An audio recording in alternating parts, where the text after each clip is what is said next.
ሰላም ጤና ይስጥልን የተወደዳችሁና የተከበራችሁ የገበያ ሚዲያ ተከታታዮቻችን እንደምን አላችሁ? በምዕራፍ 2 የመረጥንላችሁን ኢኮኖሚያዊና ማህበራዊ መረጃዎቻችንን ይዘንላችሁ ቀርበናል። በቅድሚያም አርዕስቶችን እናስቀድም። የአፍሪካ ልማት ባንክ ለኢትዮጵያ ከፍተኛ የዶላር ድጋፍ መፍቀዱ ተነገረም። ድጋፉን በተመለከተ አዳዲስ ጉዳዮችም ተሰምተዋል፣ የምናጋራችሁ ይሆናል። ታላቁ የኢትዮጵያ ህዳሴ ግድብ ፕሮጀክትን ለማጠናቀቅ የወራት ዕድሜ ብቻ እንደቀሩት ተነገረም። ከዚህ በተጨማሪም ፕሮጀክቱን በሚመለከት የወጣ መረጃ ይዘናል፣ በዝርዝር እናጋራችኋለን። የነዳጅ ታክስንና የነዳጅ ዋጋ ጭማሬን በሚመለከት አዲስ መረጃ ተሰማም። በዝርዝር ከምናደርሳችሁ ዜናዎቻችን መካከል ይገኝበታል።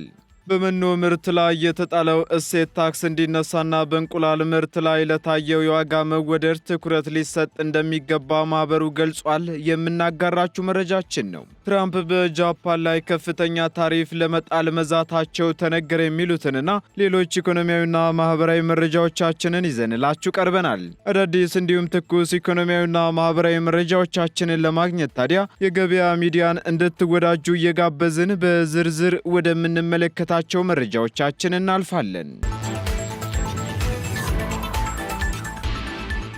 ኢትዮጵያ እየተጠናቀቀ ባለው የበጀት ዓመት ከ1.2 ሚሊዮን ቶን በላይ የቡና ምርት ማግኘቷን የኢትዮጵያ ቡናና ሻይ ባለስልጣን አስታወቀም። ባለስልጣኑ ህገወጥ የቡና ንግድን መከላከል በሚቻልበት ሁኔታ ላይ ከፌዴራልና ከክልል የጸጥታ የግብርናና ንግድ ዘርፎች ከተውጣጡ ባለድርሻ አካላት ጋር ውይይት አድርጓል። የባለስልጣኑ ዋና ዳይሬክተር ዶክተር አዱኛ ደበላ እንደተናገሩት የቡና ምርትን ከማሳደግ አንጻር በርካታ ስራዎች እየተሰሩ መሆናቸውን በማንሳት ወደ ውጭ የሚላከውን የቡና ጥራት ይበልጥ ለማስጠበቅ ተጨማሪ 4 የቅምሻ ማዕከላት ለመክፈት ዝግጅት እየተደረገ ነው ሲሉ ተናግረዋል።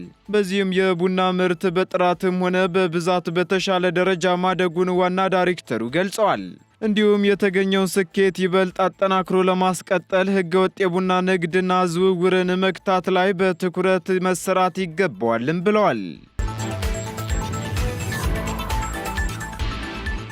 ወደ ትግራይ ክልል መግባት ከነበረበት የነዳጅ ምርት ውስጥ 27 በመቶ መግባቱን የክልሉ ንግድና ኤክስፖርት ኤጀንሲ አስታወቀም።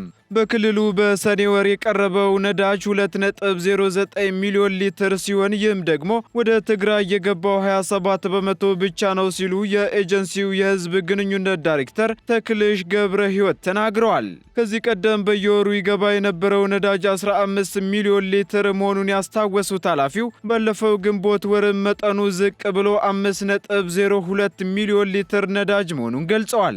በዚህ ላይ የህገ ወጥ ንግድ ኮንትሮባንድ መባባሱን ተከትሎ የሚገባው ነዳጅም እጥረት እያጋጠመው የነዳጅ ዋጋ መናርና የእርዳታ ድርጅቶች በተገቢው እንዳይጓጓዙ እንቅፋት እንደሆነም አስረድተዋል። ችግሩን በተመለከተ ደግሞ ለንግድና ቀጠናዊ ትስስር ሚኒስቴር ጥያቄ ቢቀርብም ጉዳዩ እንደማይመለከተው አስታውቋል ተብሏል። በሌላ በኩል ደግሞ የነዳጅና ኢነርጂ ባለስልጣን ስለ ጉዳዩ ምንም አይነት ጥያቄ ከክልሉ እንዳልቀረበለትና የነዳጅ እጥረት አለመኖሩንም ገልጿል ሲል አራዳ ኤፍኤም ዘግቧል።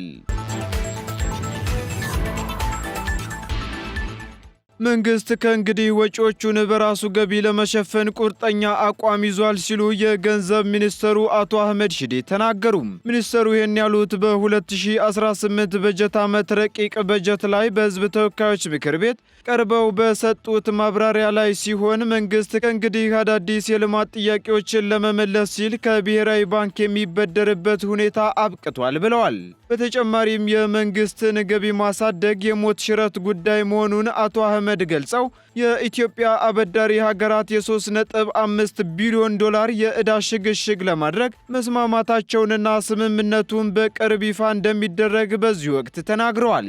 በዚህም ስምምነቱ በሀገሪቱ የ3.5 ቢሊዮን ዶላር ዕዳ ላይ የእፎይታ ጊዜ ያስገኛል ብለው የፌዴራል መንግስት በዚህ ወር መጀመሪያ ላይ ለፓርላማ ያቀረበው የበጀት መጠን 1.93 ትሪሊዮን ብር ሲሆን ከሀገር ውስጥ ምንጮች ለመሰብሰብ ያቀደው ደግሞ የገንዘብ መጠን 1.23 ትሪሊዮን ብር መሆኑን ገልጸዋል። በቀጣዩ በጀት ዓመት ከታክስ ይገኛል ተብሎ የሚጠበቀው ደግሞ 1.1 ትሪሊዮን ብር ገቢ ሲሆን ለዘንድሮ በእቅዱ ከተያዘው በ200 ቢሊዮን ብር ገደማ ጭማሪ አለው ተብሏል።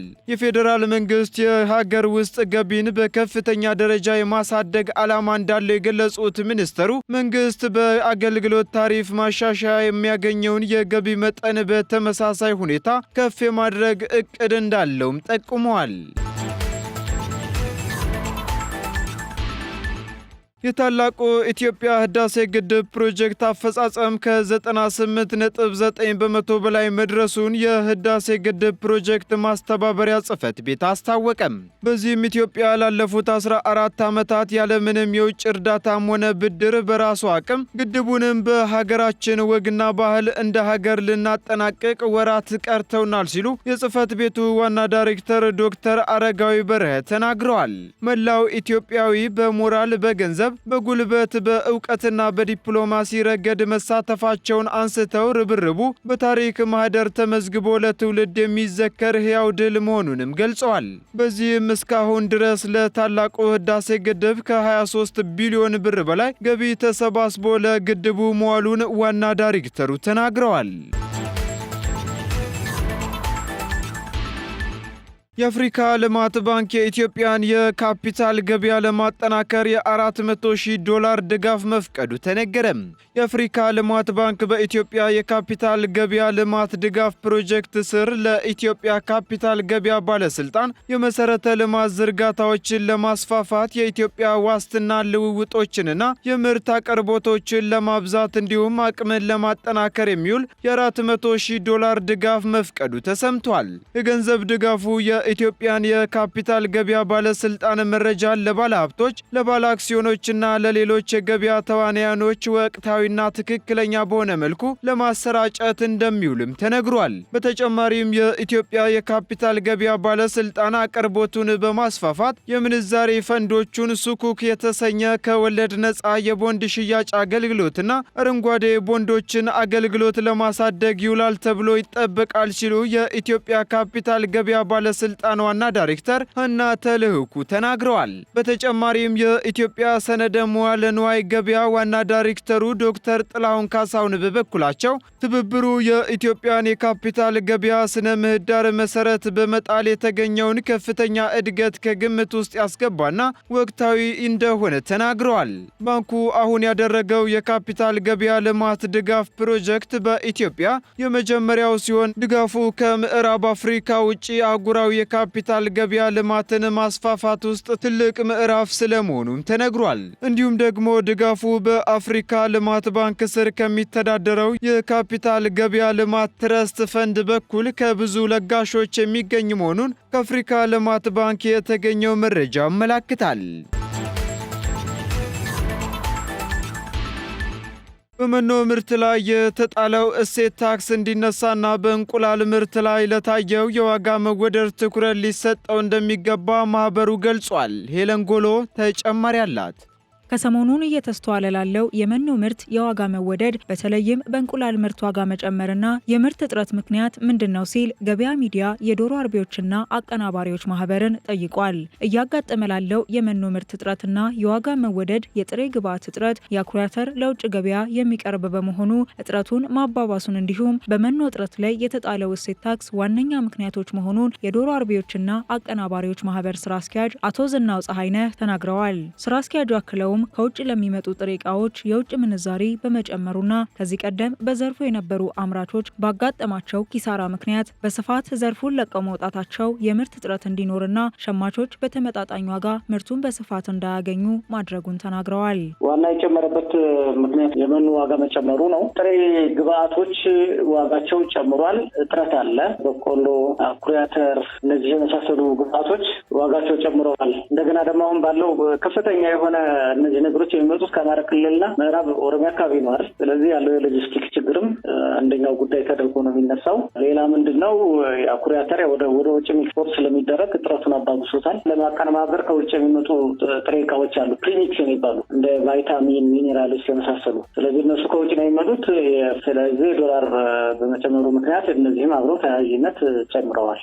ሌላው ደግሞ ምንድነው ከአሁን በፊት መንግስት ቫት አልነበረበትም መኖ ላይ። አሁን ከባለፈው ዓመት ዓመት ጀምሮ በአባት ተጨምሮበታል። ቫልዩ አድድ ታክስ ስቴት ታክስ የሚባለው ነገር ማለት ነው 15%። እሱም የመኖ ዋጋ እንዲጨምር ካደረጉት አንደኛው አስተዋጽኦ አለው። ሌላኛው ግን ዋጋው የጨመረው በመኖ ብቻም አይደለም የሚለውን ነገር ለመግለጽ ፈልጌ ነው። ምንድነው ገበያ ላይ እጥረት አለ፣ ከፍተኛ የሆነ እጥረት አለ። ይህ የምርት እጥረት ለምንድነው የተፈጠረው? የዛሬ ዓመት ከፍተኛ የሆነ ዋጋ ቅናሽ ነበረ። በዚህ ወቅት አርቢዎች በጣም በከፍተኛ ሁኔታ ከስረዋል። ወደ 292 ሚሊዮን ብር ነው የከሰሩት። ትልልቆች ናቸው እንጂ በተወሰነ ደረጃ ተቋቁመው የቀጠሉት አምራቾቹ ዝቅተኛ ደረጃ ያሉት ናቸው እና እነሱ በጣም ኪሳራ ላይ ሲሉ ከማምረት ስራ ወጡ። ስለወጡ በዛው ደረጃ እንቁላል ምርት የለም ማለት ነው። ባለፈው በነበረው ተጽዕኖ ምክንያት ይሄን ያህል አይደለም። ስለዚህ መሰረታዊ ጉዳዮች እነዚህ ናቸው። የማህበሩ ስራ አስኪያጅ በዘርፉ ያለውን የመኖ እጥረትና የምርት አቅርቦት ችግሮችን ለመፍታት መንግስት የሰጠው ትኩረት አናሳ መሆኑን በማንሳት ዘርፉ የምግብ ዋስትናን ለማስጠበቅ ያለው ሚና የጎላ በመሆኑ ገበያን የማረጋጋት ስራ መስራት እንደሚገባ ገልጸዋል። ከዚህ ጋር በተያያዘም ማህበሩ ለሚመለከተው የመንግስት አካል ጥያቄዎችን ሲያቀርብ መቆየቱንና ምላሽ እንዳልተሰጠውም ነው የተናገሩት።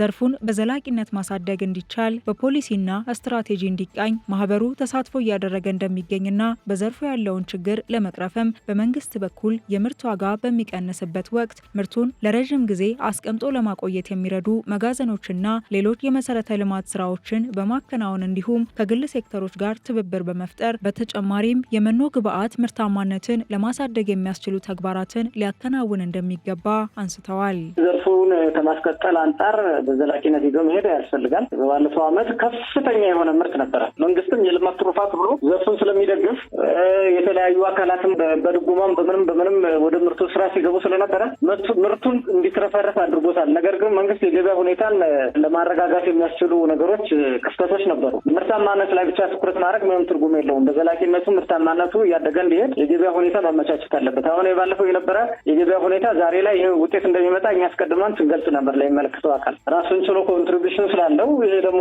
ዞሮ ከተጠቃሚው ጋር ለሚወርደው የተጠቃሚው መግዛት አቅሙ የተዳከመ ቁጥር ያው አስቸጋሪ ስለሚሆን መንግስት ላይ ቫት እንዲነሳ ይሄ ዘርፍ ትልቅ ዘርፍ ነው። መንግስትም እዚህ ላይ ትኩረት እንዲያደርግ ጥያቄያችን እየጠየቅን ነው። ምላሽ አላገኘንም። መንግስት ላይ ያው ዘርፉን በዘላቂነት አሳድጎ ከመሄድ አንጻር በፖሊሲም በስትራቴጂም እንዲቃኝ እኛ ተሳትፎ የራሳችን ተሳትፎ የአባላትን የሚያነሷቸውን ጥያቄዎች በሚኖረን በመንግስት ጋር ግንኙነት እያንጸባረቀን በመመሪያ ውስጥም እንዲካተቱ የማድረግ ስራ ሰርተናል። ስለዚህ ይሄ እንዳይሆን መንግስት ኢንፍራስትራክቸር ፋሲሊቲዎች ከፕራይቬቱ ጋር በመሆን ቢሰራ የሚል በየጊዜው እናነሳለን። ሌላው ደግሞ ምንድነው ልክ እንደ ስንዴ ላይ ትኩረት ተሰጥቶ እንደተሰራው የመኖ ግብዓቶችንም ምርታማነት ከማሳደግ አንጻር ትልልቅ ሰፊ እርሻዎች የሚሰሩበትን መንግስት ድጋፍ ቢያደርግ የሚል አስተያየቶችን በየጊዜው እንሰጣለን። ማህበሩ በሀገር አቀፍ ደረጃ ያለውን የዶሮ ገበያ ጥናት ለማካሄድ ዝግጅት እያደረገ እንደሚገኝና ጥናቱ ሲጠናቀቅም ችግሮችን በዘላቂነት ለመፍታት የሚያግዙ የመፍትሄ ሀሳቦችን ማመላከት እንደሚቻል አንስተው ለዘርፉ የሚሰጠውን ትኩረት ማሳደግ እንደሚገባ የማህበሩ ስራ አስኪያጅ ተናግረዋል። ከዚህ በፊት ከጸደቀው የነዳጅ ታክስ ውጪ በነዳጅ ላይ የዋጋ ጭማሪ የሚያስከትል አዲስ የተጣለ ታክስ የለም ተባለም። ይህ የተባለውም የህዝብ ተወካዮች ምክር ቤት የ2018 በፌዴራል መንግስት ረቂቅ በጀት ላይ ባካሄደው 41ኛ መደበኛ ስብሰባው ላይ ነው። የረቂቅ በጀቱን በተመለከተ ከምክር ቤት አባላት ለተነሳው ጥያቄ ምላሽና ማብራሪያ የሰጡት የገንዘብ ሚኒስትሩ አቶ አህመድ ሺዴ ከዚህ በፊት ምክር ቤቱ በነዳጅ ላይ ከጣለው ታክስ ውጪ ሌላ አዲስ በነዳጅ ላይ የተጣለ ታክስ የለም ሲሉ ተናግረዋል። አቶ አህመድ አክለው ምክር ቤቱ ከዚህ ቀደም ይህንን የነዳጅ ታክስ ያጸደቀ መሆኑን ጠቅሰው ሙሉ በሙሉ ወደ መሰብሰብ አለመግባቱንና ከጸደቀው የታክስ መጠን ውስጥ ግማሹ በነዳጅ ድርጅት በኩል ሲሰበሰብ እንደነበር አስታውሰዋል። በሚኒስትሮች ምክር ቤት ውሳኔ ይህ የሚሰበሰበው ታክስ መልሶ ለድጎማ እንዲውል መደረጉን አብራርተው አሁን ላይ ግን የአሰራር ለውጥ መደረጉን ተናግረዋል። አሰራሩ በታክስ አሰባሰብ ዙሪያ ያለውን የፋይናንስ ግልጸኝነት የሚያረጋግጥ የሪፎርሙ አካል መሆኑንም አክለዋል። በተጨማሪም በጉምሩክ ኮሚሽን በኩል ተሰብስቦ ወደ ገንዘብ ሚኒስቴር ቋት እንዲገባ ከተደረገ በኋላ መልሶ ለድጎማ እንደሚውልም አስረድተዋል። በመሆኑም የአሰራር ማስተካከያ በቀጥታ በነዳጅ ላይ የዋጋ ጭማሪ እንዲፈጠር የሚያደርግ ውሳኔ አለመሆኑን አጽንኦት ሰጥተዋል። ነገር ግን በነዳጅ ላይ ከተጣለው ታክስ ውስጥ ምን ያህሉ እንደሚሰበሰብ ከሚመለከታቸው አካላት ወቅታዊ ሁኔታዎችን ባገናዘበ መልኩ ውሳኔ እንደሚሰጥበትም ተጠቁሟል። ቀጥለናል። ውድ ተከታታዮቻችን ወደ መጨረሻው ዝርዝር መረጃችን ስንሸጋገር ትራምፕ በጃፓን ላይ እስከ 35 በመቶ ታሪፍ ለመጣል መዛታቸው ተነገረም። ፕሬዝዳንት ዶናልድ ትራምፕ በሁለቱ ሀገራት መካከል የታሪፍ ስምምነት ላይ ለመድረስ የተቀመጠው ቀነ ገደብ ከመጠናቀቁ በፊት መግባባት ላይ የማይደረስ ከሆነ በጃፓን ላይ 30 ወይንም 35 በመቶ ታሪፍ እንደሚጥሉ መናገራቸው ተሰምቷል። ይህም ደግሞ በፈረንጆቹ ሚያዝያ ወር ላይ በዓለም ዙሪያ ባሉ ሀገራት ላይ ከፍተኛ የገቢ ቀረጥ ባወጁበት ወቅት ጃፓን ላይ ከተጣለው የ24 በመቶ ታሪፍ የበለጠ ይሆናል ተብሏል። በዚህም በአብዛኞቹ የንግድ አጋሮች ላይ ተጥሎ የነበረው ታሪፍ ከዋሽንግተን ጋር የሚደራደሩበት ጊዜ ለመስጠት በሚል ለ90 ቀናት ወደ 10 በመቶ ዝቅ ብሎ እንደነበር ይታወሳል። ይህ የእፎይታ ጊዜም በሚቀጥለው ሳምንት ረቡዕ ዕለት የሚገባደድ ሲሆን ፕሬዝዳንት ትራምፕ ቀነ ገደቡን የማራዘብ ሀሳብ እንደሌላቸውም ተናግረዋል። በተጨማሪም ይህን ተከትሎ ከቶኪዮ ጋር ስምምነት ላይ መድረስ ስለመቻሉ ጥርጣሬ አላቸው ሲል ቢቢሲ ዘግቧል። የተወደዳችሁ ተከታታዮቻችን ለምዕራፍ 2 ያዝንላችሁ ኢኮኖሚያዊና ማህበራዊ መረጃዎቻችን እነዚህን ይመስሉ ነበር። አዳዲስ እንዲሁም ትኩስ ኢኮኖሚያዊና ማህበራዊ መረጃዎቻችንን ለማግኘት ታዲያ ገበያ ሚዲያን እንድትወዳጁ እንጋብዛለን። ሰናይ ጊዜን ተመኘን። በኃይል መቆራረጥ ምክንያት ስራዎችን ለማከናወን ተቸግረዋል? ለጀነሬተርና ለነዳጅ ምን ያህል ገንዘብ እያወጡ ነው? የግሪን ሰንቴክ የፀሐይ ኃይልን በእጁ ያድርጉ። ከግሪን ሰንቴክ ጋር የኃይል መቆራረጥ ፈጽሞ አይታሰብም። የኃይል አቅርቦቱ ሰፊ በመሆኑ በመብራት መቆራረጥ ምክንያት አንዳች ስራው አይስተጓጎልም። የፀሐይ መፍትሄዎች እኛ ጋር ናቸው። በከፍተኛ ጥራት የተሰሩ የሊቲየም ባትሪዎች ከኢንቨርተር ጋር እንዲሁም በብዙ የፓኔል አቅም አማራጮች ለሆቴል፣ ለባንክ፣ ለጤና ተቋም፣ ለቢሮ ወይም ለቤት ምን ያህል ኃይል እንደሚያስፈልጎ እኛ ነግሮታለን። ዋጋው ተመጣጣኝ ከመሆኑ በተጨማሪ ከዳሽን ባንክ ጋር የዱቤ ያለ አገልግሎት በአነስተኛ ወለድ አማራጭና በሸሪያው ሕግ መሰረት ያለ ወለድ መጀመራችንን ስንገልጽ በታላቅ ደስታ ነው። አንድ ጊዜ ተግብሩ፣ ዓመታትን ቆጥቡ። ይህ ፀሐይ ብቻ አይደለም፣ የሚቀጥል ኃይል ጭምር እንጂ። የግሪን ሰንቴክ ኃይልን በእጁ ያስገቡ። አድራሻችን 22 ማዞሪያ ኳሊቲ ህንፃ አንደኛ ፎቅ ቢሮ ቁጥር 103። ለበለጠ መረጃ በ0989 41 42 19 አሊያም በ0989 41 42 09 ላይ ይደውሉ። ግሪን ሰንቴክ ኃይል በእርሶ እጅ ውስጥ ነው።